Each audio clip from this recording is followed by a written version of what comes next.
Холивудската легенда Том Круз повторно е во центарот на вниманието, но не поради своите филмски улоги, туку поради својот љубовен живот.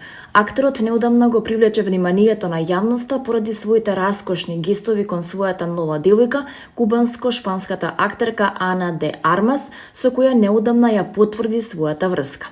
Круз наводно платил речиси 10,6 евра само за превоз до лондонскиот аеродром Хитроу и VIP третман. Според британскиот таблоид Sun, акторот потрошил 5.700 евра за приватен лет во својот хеликоптер вреден 1 милион фунти, а дополнителни 4.500 евра отишле во луксузниот VIP апартман Виндзор, со што Ана добила посебен третман пред нејзиниот лет за Њујорк. Извор близок до двојката тврди дека Том сака да ја покаже на Ана колку е спремен да потроши за неа, без да размислува за трошоците. Започна Канскиот филмски фестивал, а по тој повод Златната палма му беше доделена на Роберт Де Ниро. При прифаќањето на наградата, Де Ниро во својот говор отворено го критикуваше американскиот претседател Доналд Трамп, нарекувајќи го лицемерниот претседател на Америка.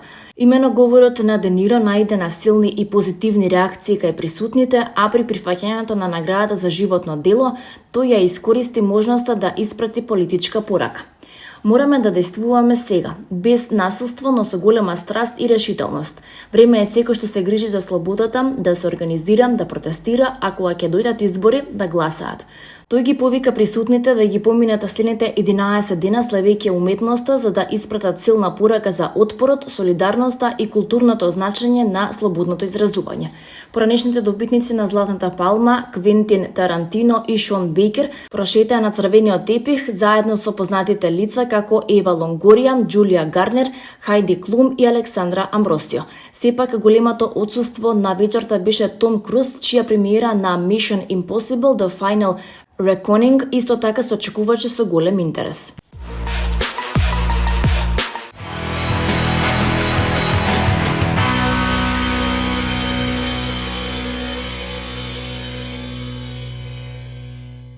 Лауреат на 28-то издание на Меѓународниот театарски фестивал Денови на комедија 2025 година е актерката Весна Петрушевска. Фестивалот и советот на фестивалот Денови на комедија Куманово во состав на Сања Русевска, Владанка Крстевски, Шефидин Шабани, Крсто Богоевски и Александар Крстевски доделува награда Васил Илјовски на актерката Весна Петрушевска за особен придонес во театарската уметност, посебно во делот на комедијата, соопштија од фестивалот. Наградата ќе биде врачена на денот на отворањето на фестивалот на 24 септември во голема сала на Центар за култура Куманово.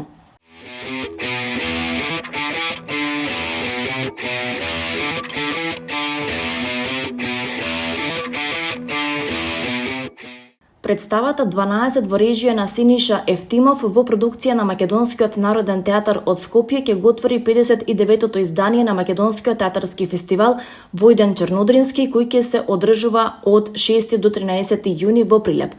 Во официјалната конкуренција се 9 представи и 5 представи од независната продукција. Свеченото отворање на фестивалот ќе биде на 6 јуни во 20 часот на сцената од Центарот за култура Марко Цепенков. Тогаш ќе бидат доделени и наградите за животно дело.